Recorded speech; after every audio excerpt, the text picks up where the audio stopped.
There's been so many theories out there about what happened to Nancy. And it's interesting with Pima County Sheriff Chris Nanos, in his last interview he did, he said that they even have a theory that they've had for a while, but he wouldn't say what it was. There was some reporting weeks ago that the Sheriff's Department theory, the working theory, may have been a burglary gone wrong. Some cases do not end. They simply fade. Not into resolution, not into clarity, but into a kind of silence that feels almost intentional. The noise disappears first. The updates slow down. The cameras turn away. And once that happens, something subtle begins to shift in the way people think about what remains. They assume the absence of sound means the presence of progress. They assume that somewhere out of sight the work is still moving forward. That someone is still asking the difficult questions. That someone is still close to finding the truth. But silence does not always mean progress. Sometimes it means something else entirely. Sometimes it means the pressure has eased just enough for things to stop moving. Time has a way of doing that to investigations. It softens the urgency. It stretches the distance between the moment something happened and the moment people are still thinking about it. And in that space, priorities change. Attention shifts. Resources get redirected. What once felt immediate begins to feel distant. What once demanded answers begins to accept uncertainty. Not because the answers were found, but because the absence of them becomes easier to live with. That is how cases slip. Not all at once, not dramatically, but slowly, almost invisibly, until one day they are no longer at the center of anything. That is what happened here. For a time, everything about this case held attention. There was tension. There was urgency. There was a sense that something important was unfolding in real time. People followed every update. Every detail mattered. Every development felt like it could be the one that changed everything. But then the movement slowed. The updates became less frequent. The energy that once surrounded the case began to thin out. And eventually, what was left was not resolution, but stillness. A stillness that looked calm on the surface, but underneath carried something far heavier.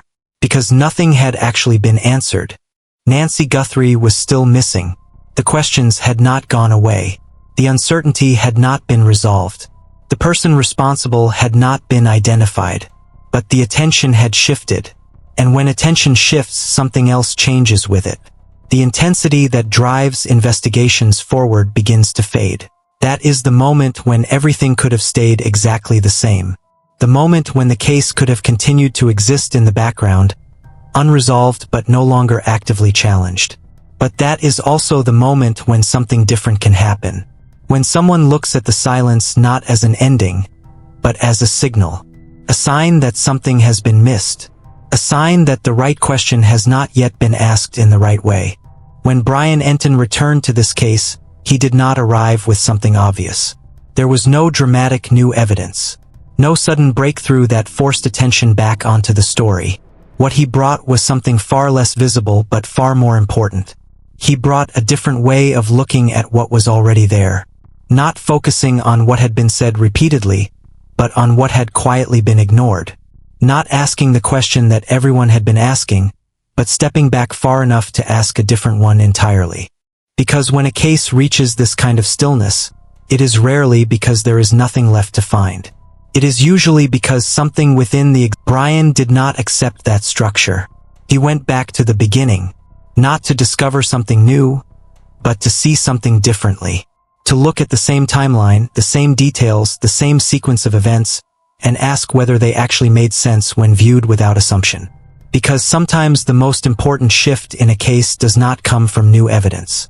It comes from recognizing that something about the existing evidence does not fit the way it should.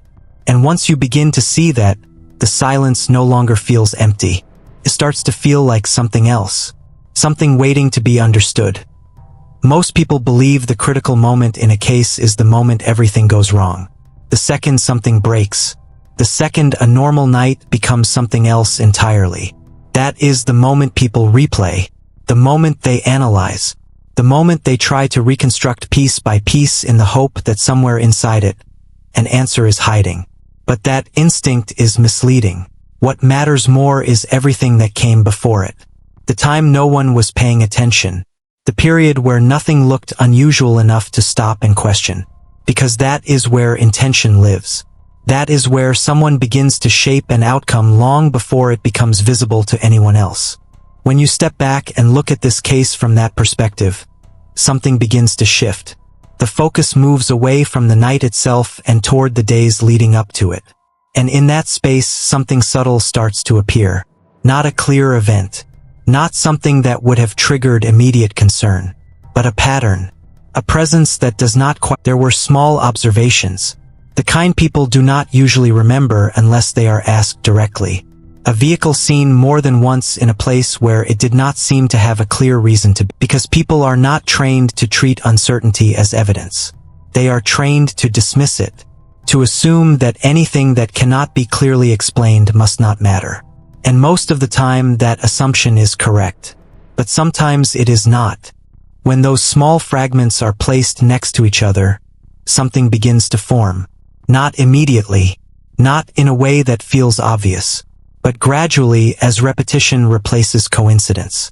As separate moments begin to echo each other in ways that are difficult to ignore. What starts to emerge is not a single event, but a sequence. A pattern of behavior that suggests intention rather than randomness. Because randomness does not repeat itself in controlled ways. It does not return to the same place at similar times. It does not create consistency across independent observations. And consistency is the first signal that something deeper is happening. This is what investigators refer to as the preparation phase. The period where someone is not acting yet, but is getting ready to act.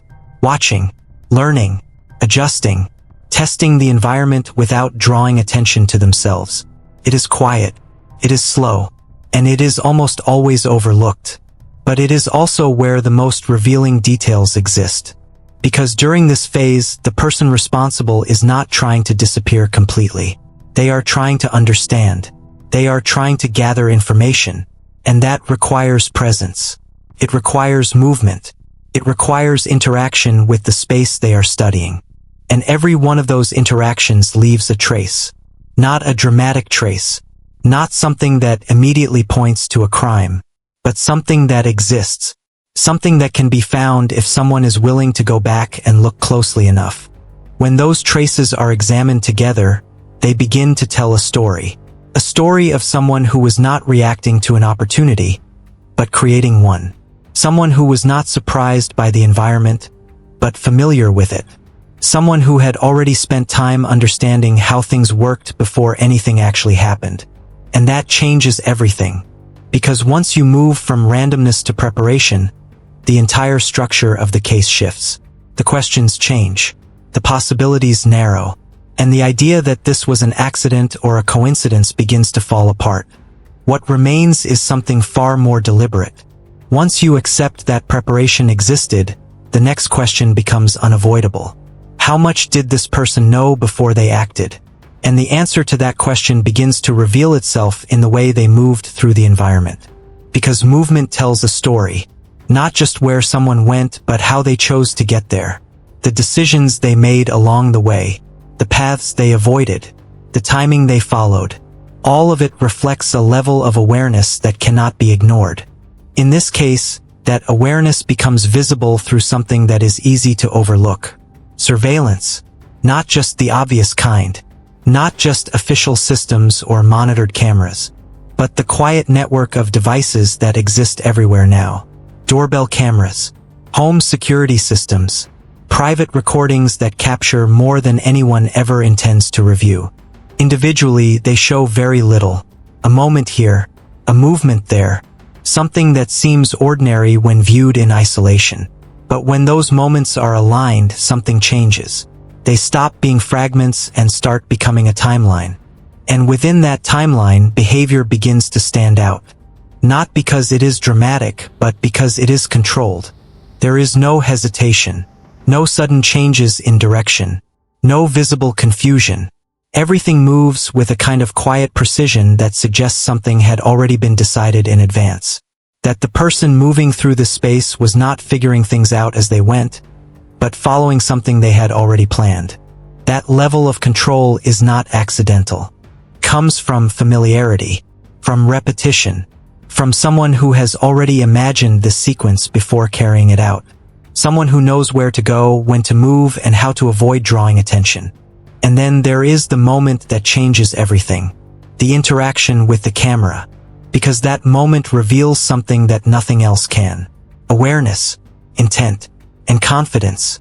This was not someone who stumbled into being recorded. This was someone who understood they were being recorded and made a decision anyway. A deliberate action taken with the knowledge that it would be captured. And that is where control turns into exposure. Because the attempt to manage the environment creates evidence. The attempt to remove visibility creates a new form of visibility. Movement becomes clearer. Behavior becomes more defined. And intention becomes harder to deny. That moment is not just a piece of footage. It is a window into a mindset. A glimpse of how this person thinks. How they approach risk. How they respond to obstacles. And what it shows is not panic. It is calculation. A calm, direct response that only makes sense if it was expected. If it had already been considered. If it was part of a larger sequence rather than a reaction to something unexpected. And that reinforces something critical. This was not random. This was structured. A series of decisions made in advance, executed with control, and adjusted in real time when necessary. And that intention leaves behind something more valuable than any single piece of evidence. It leaves behind logic, a pattern of behavior that can be followed, a sequence that can be analyzed, a structure that can be understood. And once you begin to see that structure, the case stops feeling like chaos. It starts to feel like something that can be solved. When structure begins to emerge, the focus shifts again. Not just to what happened, but to how people around it experienced something they could not fully explain. Because evidence does not only exist in objects or recordings. It exists in memory, in instinct, and those moments were there. Not clearly defined, not confidently described, but repeated. Shared across different people who had no connection to each other beyond being in the same place at the same time. A sense of unease. A feeling that something did not quite fit. Not enough to act on. Not enough to report. But enough to remember once someone asked the right question. Individually, those accounts seem insignificant. Easy to dismiss. Easy to explain away. But together, they begin to form something else. A pattern of perception that points toward something real. Because people do not independently experience the same feeling for no reason. When multiple individuals describe the same subtle shift in an environment, something caused it. Something was present in a way that did not belong, even if it was not obvious enough to trigger immediate action. That presence matters. Not because it proves anything on its own, but because it adds depth to everything else. It connects the preparation phase to real human experience. It confirms that something was happening before the moment everyone focused on. And then there is the silence. Not the silence of the case, but the silence within the community. The hesitation. The way conversations change when certain details come close to being spoken out loud. That kind of silence is not empty. It is controlled. People choosing their words carefully. Pulling back just before saying something specific. Replacing clarity with generality. Not because they have nothing to say, but because saying it feels risky. And that changes the meaning of everything. Because now the case is not just about what happened. It is about what is still influencing people after it happened. The presence of something unresolved that continues to shape behavior. That kind of pressure does not come from nowhere. It comes from the belief that the situation is not fully contained. That whatever caused it is not entirely gone. That speaking too openly might have consequences that are not fully understood. And that belief, whether accurate or not, has an effect. It limits information. It slows progress. Keeps important detail, but it also reveals something else. It reveals that the story is not finished. That there are still pieces missing. Still connections that have not been made. Still a structure that is only partially visible. And that is where everything begins to align. The preparation, the movement, the camera interaction, the human perception, the silence. Individually, they are incomplete, but together they form something coherent, something that can be followed, a direction, not a final answer, not yet, but something far more valuable than uncertainty. Because for a long time this case pointed nowhere. Now it points somewhere, and that changes everything. The truth about what happened to Nancy Guthrie has not been fully revealed yet, but it is becoming clearer. And that difference matters more than most people realize, because the reality of cases like this is not built on sudden breakthroughs. It is built on slow clarity, on the quiet process of taking pieces that have always existed and finally seeing how they fit together. Cases do not reopen because of luck. They move forward because someone is willing to look longer than everyone else, to question what was accepted, and to keep going when everything appears still. What is happening now is not noise. It is alignment, the kind that does not demand attention, but earns it over time. Because when fragments begin to connect, even imperfectly, they start to form direction. And direction changes everything. It replaces uncertainty with focus. It turns scattered details into something that can be followed. For a long time, this case existed without that direction. It lived in questions without answers, in silence without movement. But that silence was never empty.